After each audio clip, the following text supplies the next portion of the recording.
Hey guys, welcome back to another video में। तो भाई आपको पता ही होगा द राजा सबका ट्रेलर आ चुका है। देखो इस ट्रेलर में आपको ऐसे ऐसे पॉइंट्स मैं बताऊंगा, जिस पॉइंट को अगर आप तो पॉइंट ऑफ व्यू करते हो, उसको आप गौर से देखते हो, इसके अंदर आप डिटेलिंग्स देखते हो, तो एक बहुत ज़्यादा ऐसा लगेगा कि भाई मूवी की बहुत ज़्यादा प्रेडिक्टेबल जो स्टोरी है वो हम लोग को समझ आने लगती है।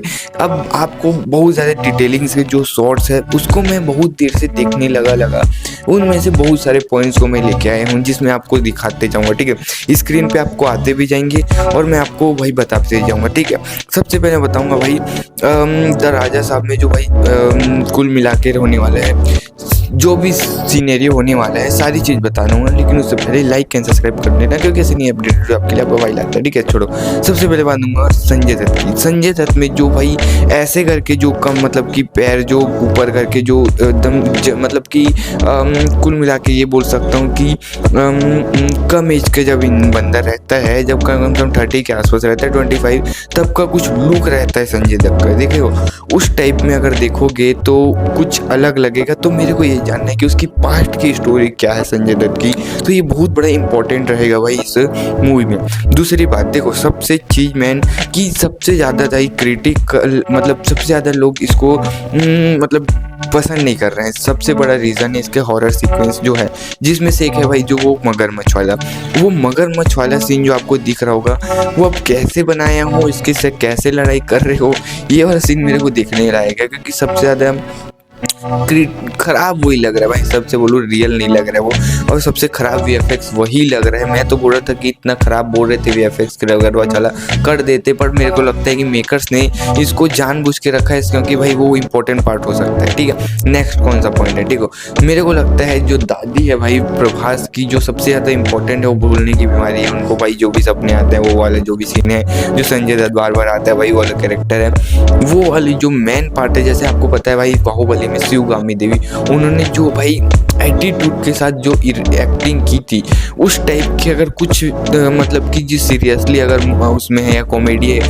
उस टाइप की दिख गई उसके बाद। क्योंकि उनका बैक स्टोरी दिखाया जाएगा, गंगा भाई क्या है यार उसकी बैक स्टोरी, उसका नेम, तो वो भाई दादी को अगर दिखाया जाए अच्छे से भाई, कुछ किया जाए, वो वाली बहुत इंपॉर्टेंट रहेंगे, क्योंकि ये मूवी की मेन पॉइंट है भाई। ठीक है, अब आते हैं और नेक्स्ट पॉइंट पे। देखो जिस हिसाब से हम लोग को पता है कि राजा साहब में आपको जो भी वो हवेली के अंदर जाते हैं, उसके बाद जैसे ही बाहर निकलते हैं वो ट्रेन वाला दिखता है, जो आपको स्क्रीन पे दिख रहा होगा। ठीक है, ये वाला जो स्क्रीन में जो ट्रेन वाला सीक्वेंस है, ये सीक्वेंस में मैं मानता हूँ कि मतलब बहुत ज़्यादा ये हो सकता है कि बार बार निकलने की कोशिश करेंगे, तो इसमें अलग अलग प्रकार के जो एक्ट दिखाए जाएंगे कि ये भाई बंदा पकड़ रहा है, वो बंदा पकड़ रहा है, मतलब कि ये प्रॉब्लम्स आ रही है, वो प्रॉब्लम, जिसमें से एक ट्रेन वाली है और भी कुछ 2-3 हो सकती है। तो ये वाला मेन पार्ट है कि ये कैसे इन लोग करेंगे। ठीक है, नेक्स्ट पे आते हैं। ठीक है, सबसे जो इम्पोर्टेंट है कि जो बड़ा वाला दानव आता है जो आपको दिख रहा होगा, ये दानव है कौन, ये मुझे लगता है क्लाइमैक्स में दिखाया जाएगा। क्योंकि तभी तो भाई प्रभास बोल रहे थे क्लाइमैक्स तगड़ा है, इंडिया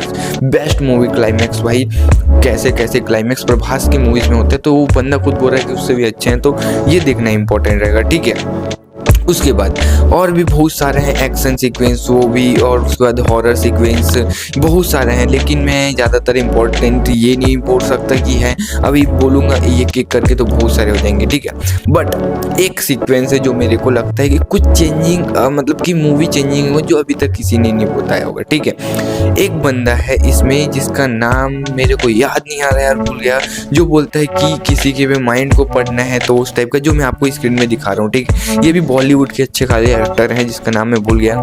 ये बंदा मेरे को लगता है कि बहुत बड़ा विलेन का रोल निभा सकता है, क्योंकि मेरे को लगता है कि संजय दत्त उसके फादर के फादर हैं या उसके दादा हैं, कोई भी हो। ठीक है, प्रभास की मूवी में।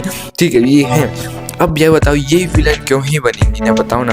तो मुझे लगता है कि मे बी वो जो दिखा रहे हैं, आपको बता रहा हूँ आपकी स्क्रीन में, ये हो सकते हैं असली विलन जो कि भाई उससे कुछ करवा रहे हों, उसको अब प्रभास जाएंगे छुड़ाने, दिखाया ऐसी कुछ नेक्स्ट तरीके से, लेकिन बहुत खतरनाक ये वाला कैरेक्टर निभा सकता है। ठीक है, या तो ये बचाने के लिए जाएगा प्रभास को, इसमें हेल्प करेगा, या तो ये बहुत बड़ा विलन होगा, ये वाला एक्ट करेगा। जो मेरे को अपडेट आ रही थी कि संजय दत्त में भी अपडेट विलन का रोल नहीं करेंगे। अब विलन क्या सीन है क्या नहीं, अब मैं कंफर्म तो नहीं हूँ, पर देखते हैं मूवी आती है। ठीक है, 4th या 5th कितना भी जो 6th 7th वाला जो अपडेट अब पॉइंट है, सबसे बेस्ट पॉइंट ये क्या है भाई, देखो ये जो जोकर वाला सीन है ये मूवी का एक टर्निंग पॉइंट हो सकता है, क्योंकि आज तक प्रभास को जोकर बनाना वो भी भाई पॉजिटिव वाइब में या नेगेटिव वाइब में वो सबसे इम्पोर्टेंट रखता है। अगर इसको कॉमेडी वाइज कर दिया तो भाई हक दोगे आप। इसमें एक एटीट्यूड के साथ कुछ खतरनाक एक्शन करोगे ना तो भाई मैं बोल सकता हूँ मूवी का एक टर्निंग पॉइंट ये बन सकता है।